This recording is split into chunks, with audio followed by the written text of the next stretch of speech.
Hey, how's it going, everybody? Welcome back to Art of Creation Homestead. We're out here, and it's Southwest Ohio, in case you're not familiar where we are at. And it's kind of cool today. You got one last cold night is what we're in for.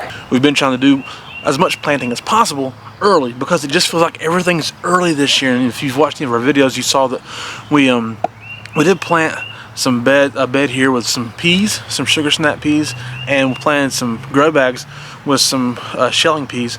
And this is what we got so far. So much sporadic germination, but only because we've had a robin wreaking havoc over here. Well, I saw it happening.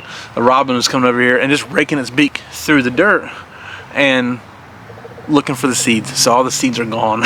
And some of the pea shoots that the seeds that germinated, that shot up, it raked them out. So it uprooted them with its beak as well, because the roots were so shallow at that time and the soil is so loose. So we're going to go through and replant all these peas. No big deal, just only about 400 seeds, right? I think I got enough to get them all replanted. But as it felt like everything's early this year, that's been what we feel like. I feel like everything's been about a month early. That it just seems like maybe we're going to be able to get our garden in early if we want to. These girls are not early. They're doing what they always do, being crazy, huh? Yeah. Egg. These girls have been crushing it lately. Just so many of these beautiful eggs. It's awesome. Really good eggs. We're getting around like 7 dozen eggs a week, or maybe that's around. Yeah, I think it's around 7 dozen eggs a week. About 84. Yeah. So we track all of our eggs, how they lay and how they do, and kind of weigh some of them, see how, make sure their egg sizes are about what they should be, or if they're better than what they should be. But our chickens are very different bunch because we have so many different ages. We got 9-year-olds, 7-year-olds, 5-year-olds, 3-year-olds, and now 1-year-olds. So we got varying ages there, but so like you can't really rely on the 9-year-olds. We haven't really planned on relying on the 9-year-olds. We have one 7-year-old that we knew we could rely on, and the others, so we have 21 chickens right now. Some of them have died off. The older ones they just died. The way it goes. And so we're down to 21. Out of those 21, we have two of them just are not going to lay eggs at all, no matter what. And then after that, 1, 2, 3, 4 of them are going to lay somewhat sporadically. Maybe 2 more, maybe 2 less sporadically than the other 2. So like out of 21, we have 15 they're going to lay, or at least lay more often. And so it's still a good amount of chickens, right? And like this one, so this egg here is coming from 1-year-old, little round blue egg. And then this one here, it came from the 7-year-old that lays pretty well. She's a Welsummer, lays a really nice egg. But really, truly, like I said, it's one more cold night. One more cold night. Honestly, it's going to be early. Normally, we don't plant our garden until Mother's Day-ish, right? So this year, Mother's Day, May 10th, maybe May 9th. I don't know where it's at, somewhere through there. And normally we don't plant till right around then. We're gonna do our best to get as much done as possible. So one more cold night, then the work begins, folks. This is the empty space right here. Weeds and junk. So I need to start working on it. Really, it's what I probably need to do first, I guess, probably get in there with a weed eater, cut all the weeds down, let them start drying.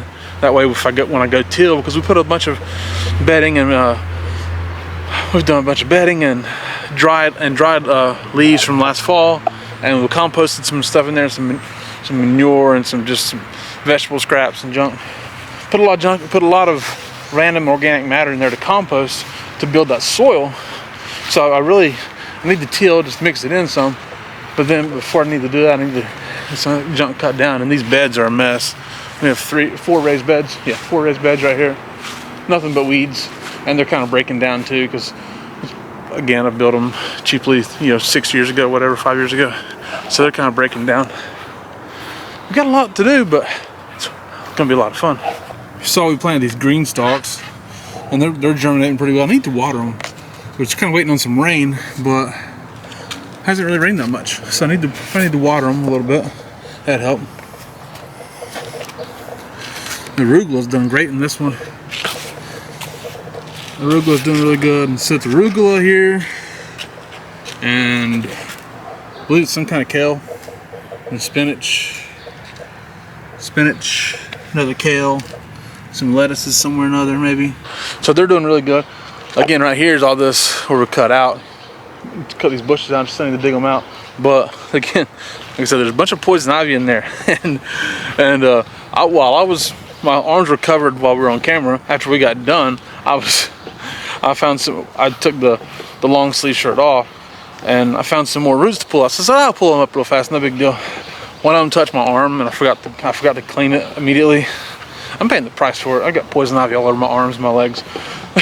So be careful on that one, but it's healing up.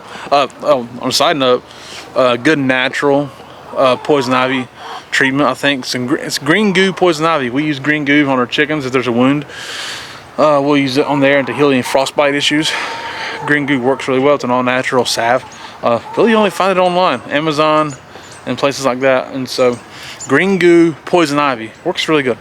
We love this cherry tree right here. This is it's a tart cherry, pretty sure pie cherry tree, and I forget the name of the breed, but it's blossomed so much, so many blossoms this year, and so we'll see how it does.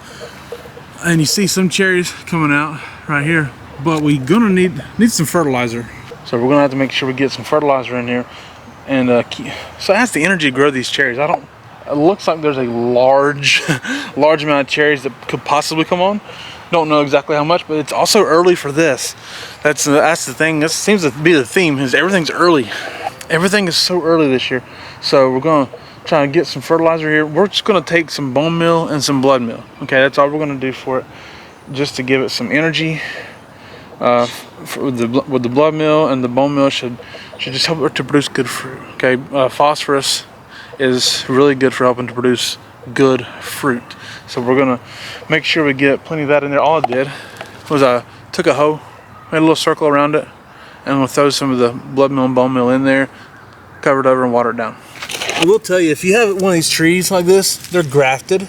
Most fruit trees that you buy anymore are a grafted tree of some kind, and because a lot of times these nurseries want to have an exclusive variety, so they graft, two of them together to create their own exclusive variety of tree, and especially if it's a dwarf, like this is a dwarf tree. So if you have one that's grafted and you see at the very bottom it's starting to have an offshoot at the very bottom, you need to pull that off there, because it's trying to grow off of the graft point. So right below that, the rootstock is something different than what this is here that you're going to get fruit from. So it's trying to get an offshoot of a totally separate fruit, and you don't want that, right? So we need to make sure you pull those off of there, and it just creates a healthier tree in general.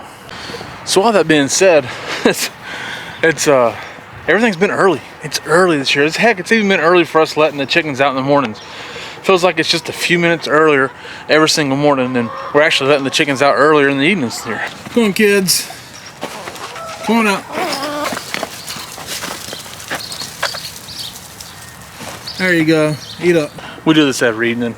It's really good for them to get out and get on grass, eat these patches of weeds. I mean, look, we don't have the perfectly manicured yard that everybody, all these suburbanites around here like to have. Okay, just being real with you, it drives me nuts. But we have a yard that's full of life and grows food, feeds animals, that produces food for us, and I love it, because again, we've done a video recently about the healthiest eggs in the world. This is why we have the healthiest eggs in the world. As these chickens get out here and they're eating the grass. See that right there? That right there. That's why. All this stuff. This is so important to our life that we get out here and we do this stuff, because this is how we live. This is our lifestyle of, real food, mostly organic food, not all, mostly, but real food. Try to be as chemical free as possible and grow as much as possible. So thank you guys so much for watching. I do appreciate it. My name is Jason. This is Art of Creation Homestead. We love you guys. God bless you and goodbye.